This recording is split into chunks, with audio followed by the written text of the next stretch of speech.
Alright, round 2. Now we're going into our dirty augmentables section. This is where I take my weird gaming history and incorporate health and nutrition types of things. So, looking for a gamer's approach towards getting healthier. This week, we're talking about our nutrition and the microbiome and some experiences I've actually had with it. So, there's certain things where you don't really think about oh, god damn it.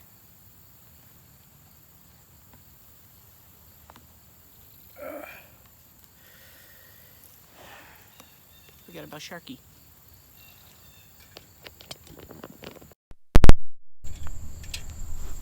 Yeah, I'm weird like that, deal with it. So, like I was saying, dirty augmentables section on nutrition and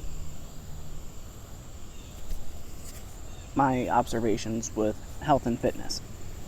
This week is the microbiome, talking about nutrition, health, and my experiences with it. Now, as if you think about it, we don't exactly know how the world works, but sometimes your body does, and your body has grown and evolved over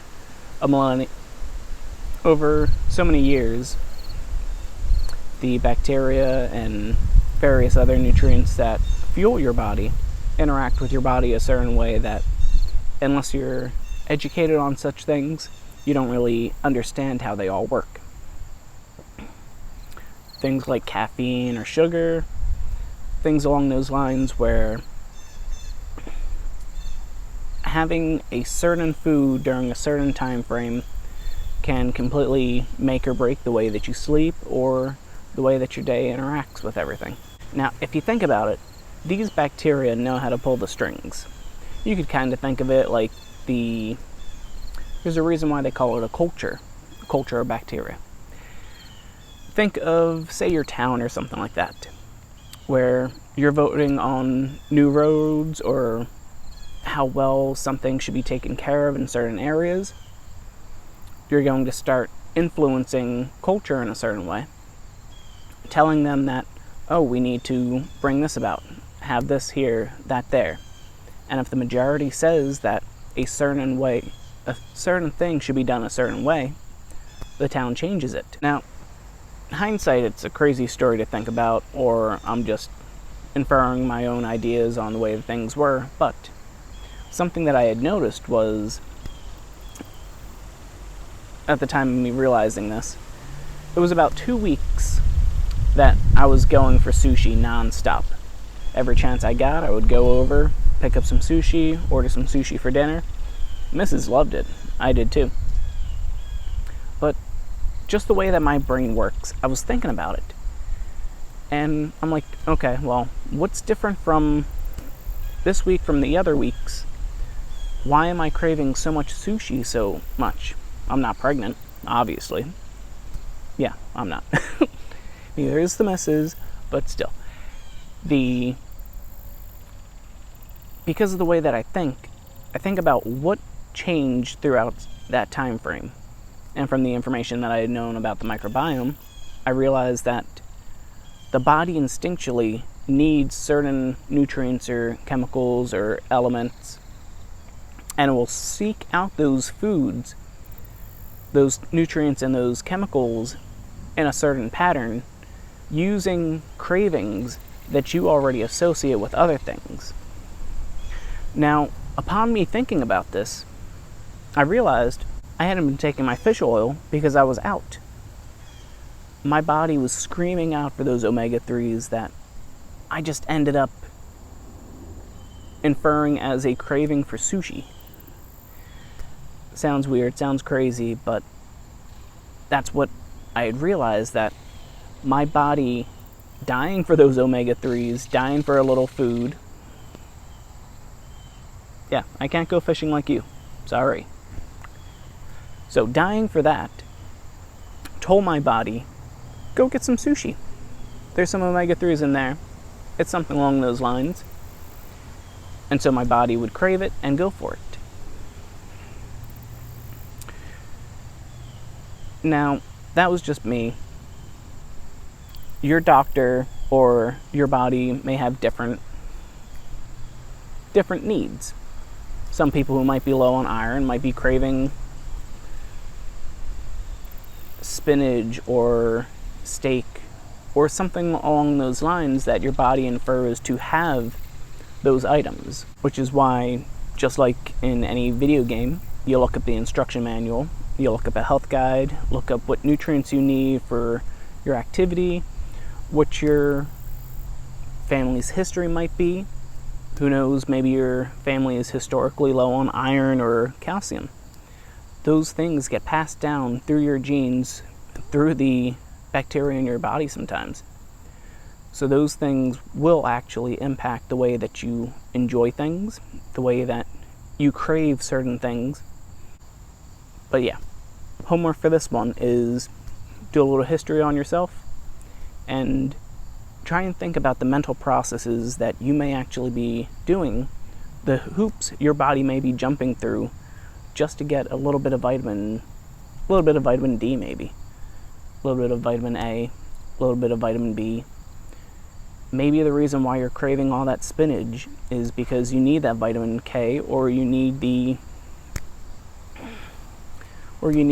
that extra calcium in your diet. Fun fact, spinach has vitamin K and calcium to it. The dark leafy greens do. Weird things that you incorporate. There's certain fruits, veggies, foods that your culture or your upbringing may tell you to eat a certain thing to get your most amount of such and such vitamin. But if you think about it, those ones aren't always the best. They're just the ones that are most prevalent. So if you're looking for more vitamin C, eat pineapples. Pineapples actually have more vitamin C than oranges do. So, which is healthier for you? A little homework for you. We're going to be going into our next section. But whichever way you augment your diet, it can always be a natural way of doing things. So when you're out in nature, I usually play Pokemon Go or other things like that, but certain nature preserves for a while didn't really have much interactions. Didn't have many interactive points because obviously people who go there don't rely on cell phone towers because they're there for nature. But either way with that, it's part of the reason why I started playing Ingress back in the day, was to get more points of interest around nature, around my society, around my town and cities, because these communities have so many wonderful people that want to play the game, but they're forced to go and do other means, go focus on only cluster spawns. They may go out and only play a small amount of time or only do raids. They don't do PvP, they don't hatch eggs. They're only there for the raid boss, the big bads that are out there. And if they happen upon something in a cluster spawn, they do. But the nature preserves and parks, a lot of them are neglected because people want to make do with what they have, or they just stop playing the game because there's not much interaction there. Now, with Pokemon Go, you may go to a park or a nature preserve, and there are a few points of interest there. So you can pick up your research missions, do some research tasks here and there. But once you're done those 3 or 4, there's not really too much going on there. And if your inventory is limited in a certain way, then you're not going to be keeping all the coolest, the different types of evolutions, or keeping Pokemon that are very photogenic or will fit a certain biome that may be perfect for your season or perfect for As I'm talking, I'm thinking of new ideas. I'm sorry, guys. Hamster falls off the wheel, gets on a different wheel. Yeah. So, there's different things that Niantic can do to help us out with that stuff by implementing a different system. Now, the Augmented One Storm is wherever we come up with these weird, crazy ideas. And this crazy idea of mine is call-in missions. Quite simply, you get a call-in number, or you get a certain item that charges up, or it's quite simply your research bar. Your research bar will, when you have no missions, or you could have a fourth mission that says walk a certain amount of kilometers, hatch a certain amount of eggs, or interact with certain things.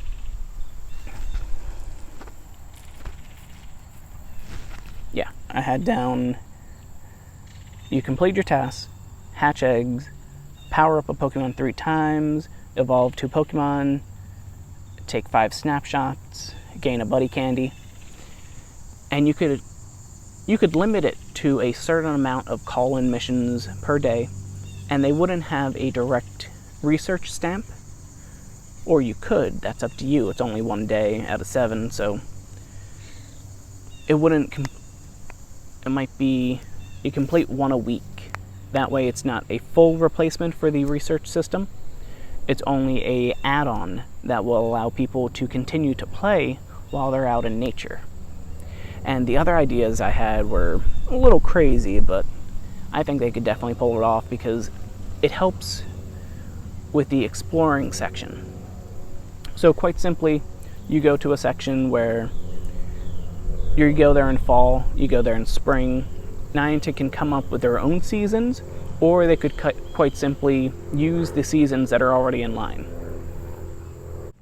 So you could either incorporate it with Niantic coming up with their own seasons, or you could actually have, really?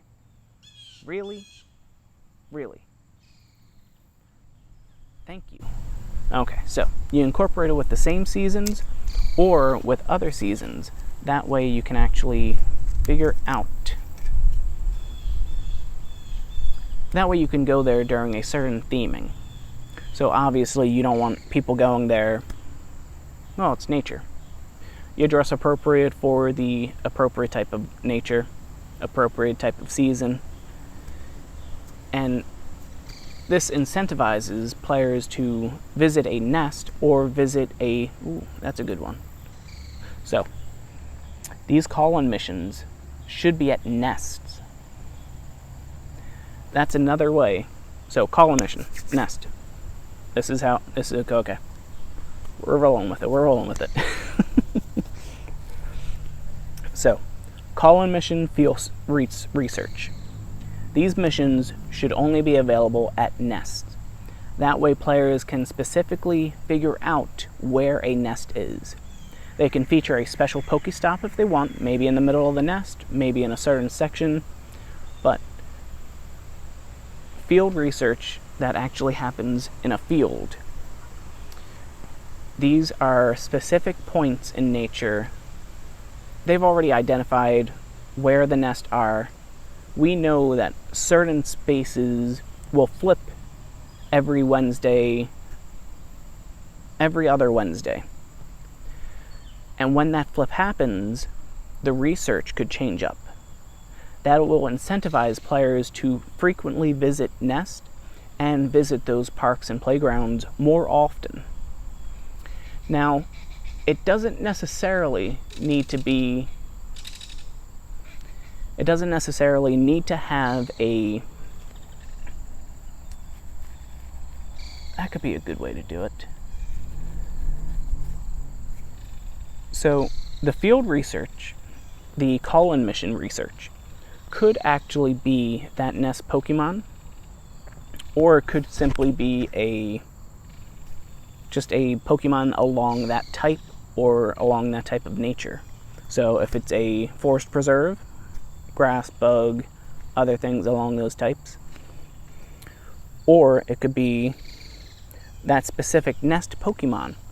That way you can actually use that nest as an identifier. That calling research as an identifier.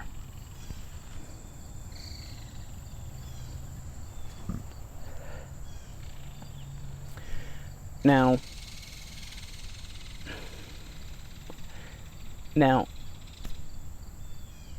the crazy harebrained idea of mine is that these Pokemon that will be featured in the call-in mission will actually have a special effect that will happen, that will only show up when you encounter them directly, or, no, that'll probably be the one, yeah.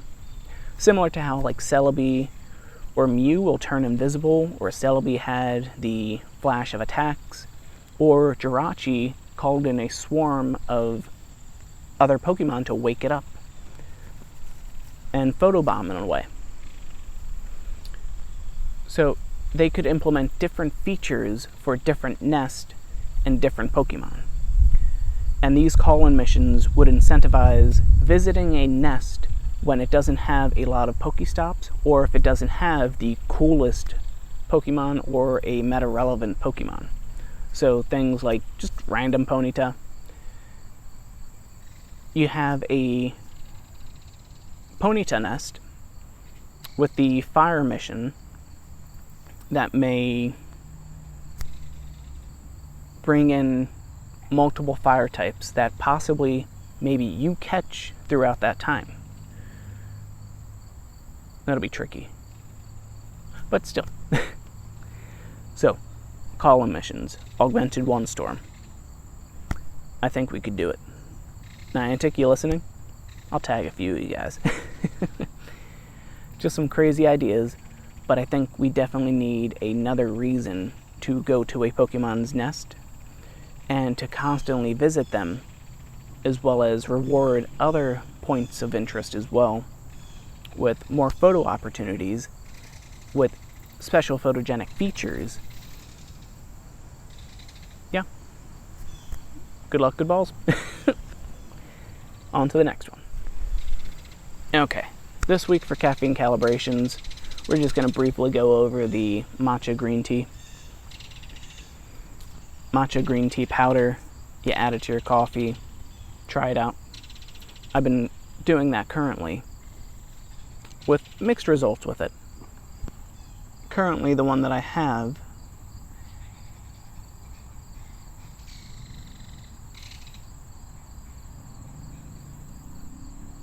hi there. Kingfisher? Not sure. Weird birds, sorry. Anyway, so the green eye coffee hack. Simply add the green tea ground up powder to your coffee. Gives you that little extra L-theanine, a little boost of caffeine. Obviously, it's a little more nutritious than the regular green tea. Currently, I'm trying a ceremonial grade green tea powder, and I haven't gotten the bamboo whisk, so it doesn't mixes easily with the coffee that I've been drinking, but you do still get it, and it has that delayed effect. I don't get all jittery, and it's a slow burn, and it keeps me going. So, liking it so far. I'll see how it goes from here, and I'll keep you guys posted. I think that about does it for our episode this week. Remember, you too can catch them all with good luck and good balls. Go on out there and catch them all. Catch you in the next one. And don't forget to follow us on social media. You can follow us anywhere and everywhere just about these days. You can follow us through with Augmented Nature, Augmented Nat R1. When it comes to Snapchat, what was it now? Snapchat, Twitter. Yeah, Twitter is the main one. Twitter and something else. But they limit the amount of characters per name, so With those ones, I had to shorten it down to Augmented Nature 1. We'll have it on the screen, maybe around here. I'm just making hand signs. I don't know if it actually works or not. So, everything else, you can find us on Augmented Naturally. You can even find us on augmentednaturally.com. That's the Streamlabs host for our Twitch. Haven't been using it as much, still getting the handle on the various devices for recording, and eventually we'll be doing this live and possibly have other people around me. I'm weird like that, don't mind me. Anyway, once again, I'm your host, Jess Torm. I'll see you guys online and maybe outside.